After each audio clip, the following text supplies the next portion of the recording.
മനുഷ്യ ജീവിതത്തിൽ ഗുണത്തിന് വളരെയധികം പ്രാധാന്യമുണ്ട്.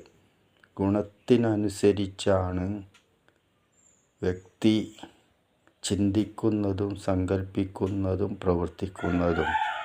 സദ്ഗുണങ്ങൾ ഉള്ള വ്യക്തിയുടെ ചിന്തകൾ മനസ്സിനെ സ്വാധീനിക്കുകയും മനസ്സിലൂടെ അത് ശരീരത്തിലേക്കെത്തുമ്പോൾ ആരോഗ്യവും എനർജിയും സദ്ഗുണങ്ങളും എല്ലാം ശരീരത്തിന് ലഭിക്കുന്നു.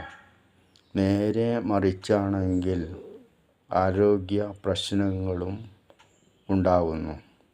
അതിനാണ് മഹാലക്ഷ്മി പൂജ, സരസ്വതി പൂജ എന്നിവ ഓരോ വ്യക്തിയും മനസ്സിൽ ഭക്തിയോടെ നിത്യവും ചെയ്യണം എന്ന് പറയുന്നത്.